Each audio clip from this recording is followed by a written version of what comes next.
And he is the milieu of his time. He's always at the center of the storm, no matter where he's at and what epoch he appears in. He's always at the center of the storm, apparently. Because he's the one, however, whatever form he appears in, he's the one that's got to be the judicial. He's the one that's got to part the waves. He's the one that's got to calm the sea. And so he has to have different characteristics no matter where he's at, historically placed, because he reappears in history over and over again. You see, that's the thing. It wasn't just a one-time thing. We think it was, but it wasn't. Yeah, you start looking back in history and you see that there's been a lot of these individuals that appear, and very often they're connected in some weird way behind the scenes. And they may look differently, obviously they do. So, but we're fixated on 0 AD, because this is when writing started. This is when we started writing it all down. And so we were fixated. We think that, well, he's got to appear in the Middle East. He's got to be Jewish.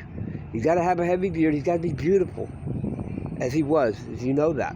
You should see it on the Shroud of Turin. You see exactly what it looked like. The Shroud of Turin, you see how tall he was. But you don't want to believe that. That was the one artifact that was saved. That's genuine, guaranteed genuine. They even have the dimes that are on his eyes, his dead eyes.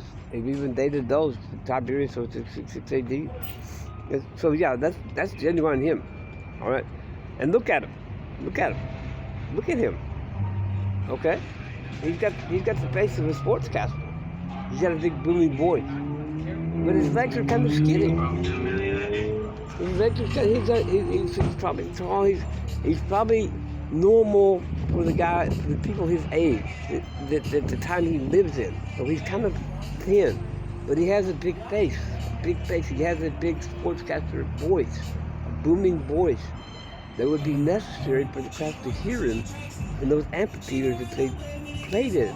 You see, and he was called. He was brought forth at a time when that was what they needed to break the hold the Sanhedrin had on the people, which were the religious beliefs of the time. The Pharisees and the Sanhedrin were cruel religious taskmasters, and they had the right to arrest you on sight. If you violated religious law, they could arrest you on sight, just because they said so. You could be arrested, and the people were very, very fearful of the police even then. They were religious cops, you see. Is it any different from now? Is it any different straight up from now? Are we not having problems with police agencies throughout the land? People being arrested, having their houses the doors kicked into in the morning before the people even wake up, with arrest and seizure law? Is it any different now? Ask yourself that. Because they wear a different uniform? They don't wear religious robes now? They wear blue robes with pistols by their side and go through vests, and oftentimes masks, and they just take a big plunger and knock in your door anytime they want, because there's probable cause, quote unquote, and they look in your car. They don't even need a search warrant to search everything in your car just because they said so. But they don't need a search warrant for your car. They just need probable cause. Is it any different now than it was 2,000 years ago? Ask yourself that, Jimmy.